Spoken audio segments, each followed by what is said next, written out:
sister, we are talking about a great man. A great man you have heard about. A great man you would want to hear about again. A great man whose full name we will mention to you today. A great man who continues to live long after he died. Today, my brother, my sister, I have the single honor to bring you into the African history class and introduce you to the man who was born on the 18th day of October in 1875. James Eman Kwejir Agri.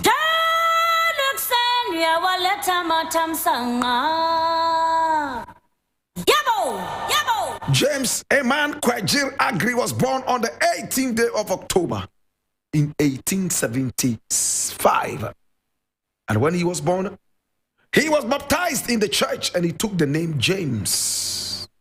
In fact, his full name, James Eman Kojo Mensa Ochiwado Human Fusam Kwejir Agri. I know you want to hear this again. James Eman Kojo Mensa Ochiwado Human Fusam Kwejir Agri. What a name!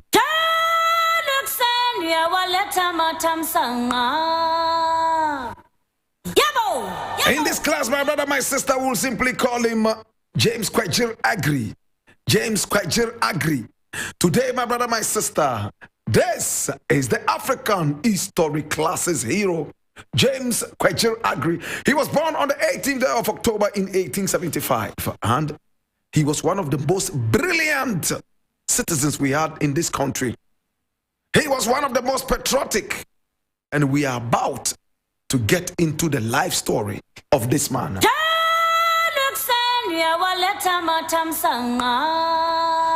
James Kwejir Agri was born in Anomabo. In fact, he was the first son of Princess Abna Anoa of Ejumako. His father was Ochiame, Prince Kojo Kwejir, and he was the chief linguist in the court of the master chieftain, King Amono the fourth of Anomabo. King Amonu the fourth of Anomabo. He was born, remember, on the 18th day of October in 1875.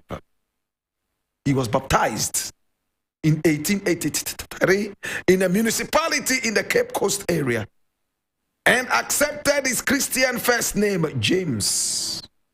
Brother, my sister, at a young age, he went to school because he loved school. He attended the Wesleyan the Wesleyan High School, now called Mfansipim School in Cape Coast. And his teachers immediately realized that he was a very, very studious young chap. They realized that he was so astute with languages. He learned languages very quickly. In fact, he started to study Greek and Latin. And subsequently, he rose to becoming the school's headmaster. The very first headmaster of the school. The very first black headmaster of the school, Achimota School.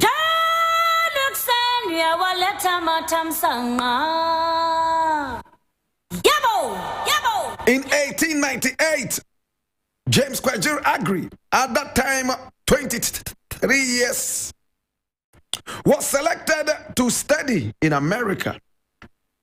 And he was also supposed to take the opportunity to become a Christian missionary. He grabbed the opportunity. In fact, on the 10th day of July in 1898, he agreed and left the Gold Coast for the United States, where he settled in Salisbury, North Carolina. I need you to mark this state. I'm going to be talking about it later. I have been there, and I'm giving you first-hand information. He attended the Livingston College over there in America, and he studied a variety of subjects at the university, including chemistry, physics, logic, economics, and politics. Oh my God, such a studious young man. In May 1902, remember that he was born in 1875. So in May 1902, he was 27 years. 4 years already in America. He graduated from the university with academic degrees, not one, not two. In fact, a third academic degree, 3 in all. Yes, at the age of 27. Listen to this interesting story. When he graduated, he decided that it was time to return to the Gold Coast that had sponsored his education. He also studied languages such as French, German, ancient and modern Greek, and Latin, and he spoke them fluently. Hey, what a man.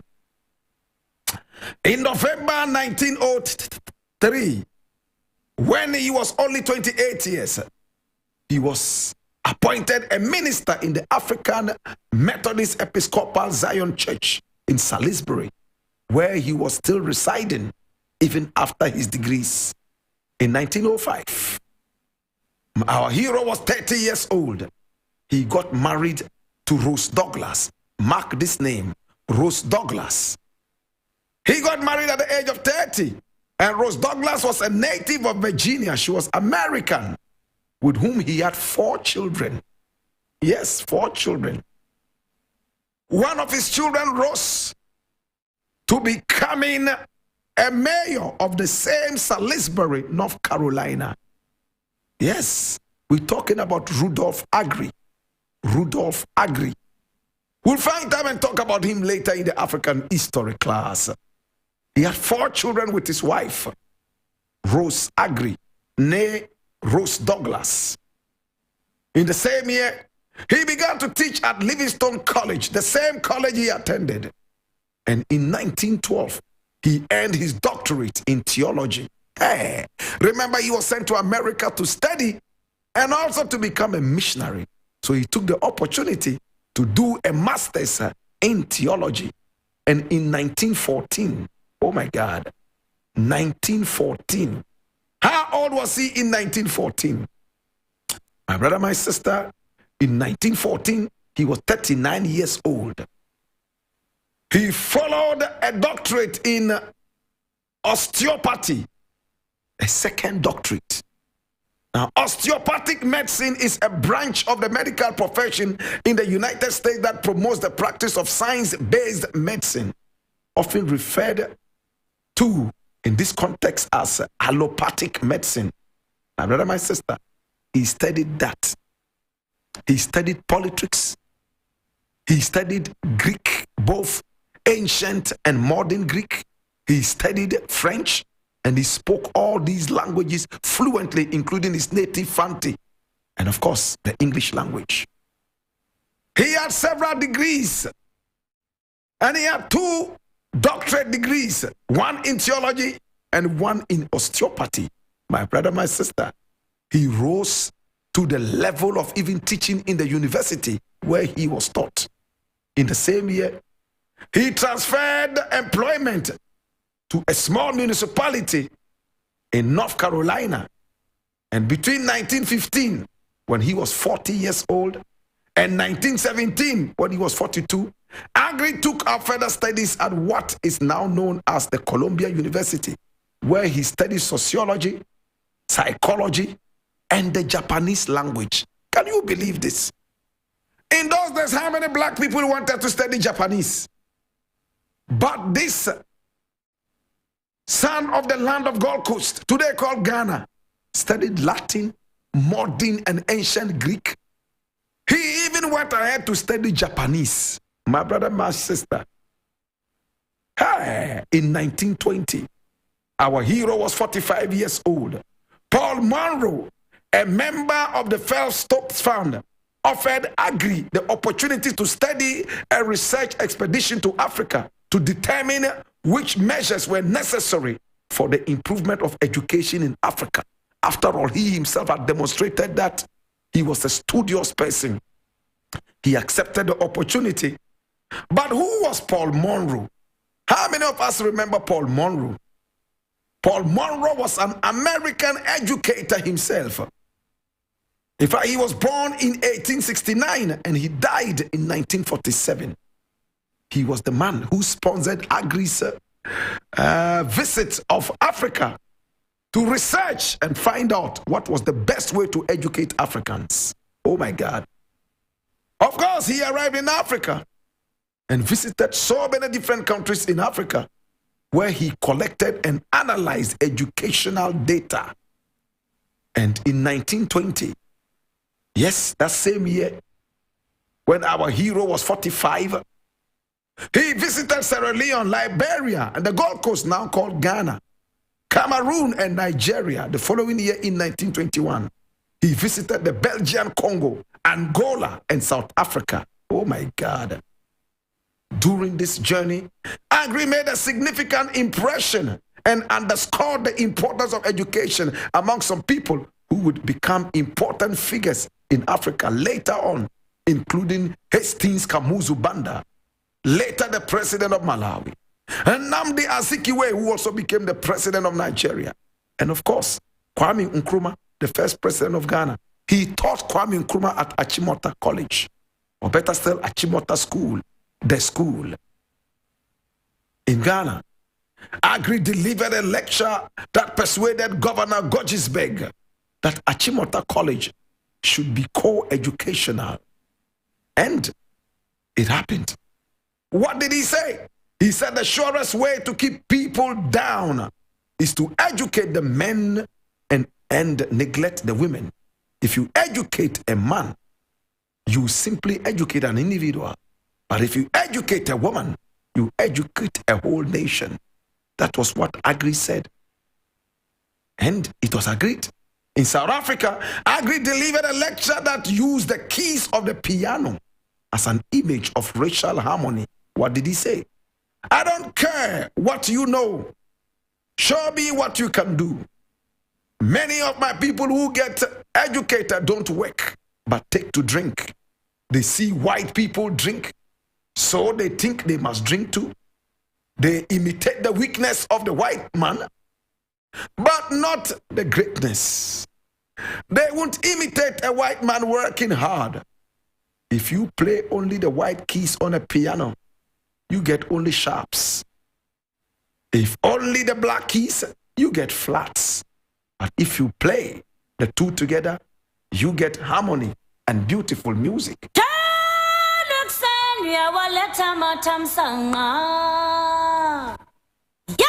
My brother, my sister, today we're talking about Agri.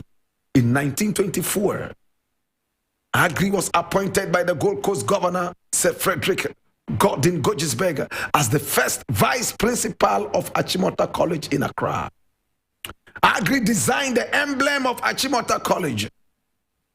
He resettled with his wife and children at the college north of Accra. He brought his whole family down to Ghana. All this while it was the Gold Coast. He brought everybody here from America. In May 1927, our hero, my brother, my sister, the wonderful Agri, returned to the United States, and in July was admitted to a hospital in Harlem, New York, where he died later that month. Agri was buried in Oakdale Cemetery in Salisbury in North Carolina. We didn't get to have his dead body here. He died on the 30th day of July in 1927 at the age of 51. Oh, Papa. Oh, Papa. Such a great man. My brother, my sister. He wrote, "The eagle that would not fly." And Agri is remembered all over the world. In fact, in America in 1934, yes, 1934, Agri was honored with a house named after him, known as the Agri House, right there in London. In fact, it's a hostel for African students and students of African descent. This was named after him. And in November 2004, the city of Salisbury, North Carolina, and the state of North Carolina honored Dr. Agri and Mrs. Rose Agri with a historical marker, the first time in the history of America. It happened in North Carolina. So they call it the marker state. My brother, my sister, there are buildings named after Agri, and they include the Agri Student Union at Livingston College and the J.E.K. Agri Memorial Gymnatorium at Landis Elementary School, built in the former location of Agri Memorial High School. And my brother, my sister, in Ghana, we also have the Agri House. We also have the Freeman Agri House in his alma mater. We're talking about Mfasipim School, and was named after him. And the Methodist priest, Reverend Freeman, a boys' residential house at Achimota School, Agri House, was named in his honor. Today we remember you, Papa. In 2017, Agri's picture appeared on the 5 CD note right here in Ghana. And Agri has been named after a chapel belonging to the AME Zion Church in Mamprobi, Accra, Ghana. The Agri House at Alliance High School in Kenya is also named after him. In fact, Agri would continue to be celebrated. Agri would continue to be celebrated all over the world because he was a man who was so patriotic. He was one of the most brilliant Africans we ever had. He was an all-round student who excelled in everything, the jack of all trades and a master of all. He studied languages and was a master of languages. He studied science. He was a master of science. He studied theology. He was a master of theology. Oh, he studied politics, and he was one of the most patriotic. He didn't live to see the independence of this country, but he taught the man who gave us independence, Dr. Kwame Nkrumah, our Papa, and there Kaikayo. Papa Bisimino, Papa Bisimino, Papa Bisimino, Papa Damifabia Bisimino, Papa na famikoe, Papa Bisimino, oh Papa, Papa, oh Papa, Bisimino. Papa, Papa, bye bye yo. Papa, Missy, bye bye wate. Missy, Minubeko. Papa, Famico. Missy, Papa, Famico, be wate. Papa, Missy, Famico. Oh. He died so young at the age of 51.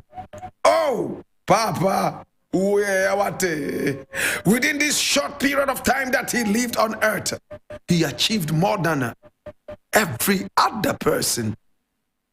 Within this short period on earth, oh, he gathered a number of educational degrees. He researched all over Africa to choose the best method to teach the black man. Oh, he preached in the churches. Oh, he taught people the way to heaven. Oh, Papa, Missy YBU, or Bimfu Dr. Agri, or Bimfu Dr. Agri, Missy Minubeko. Hey, Minubeko Wate, yeah, Papa, Minubeko, Dr. Agri, Missy Minubeko Wate, Minubeko.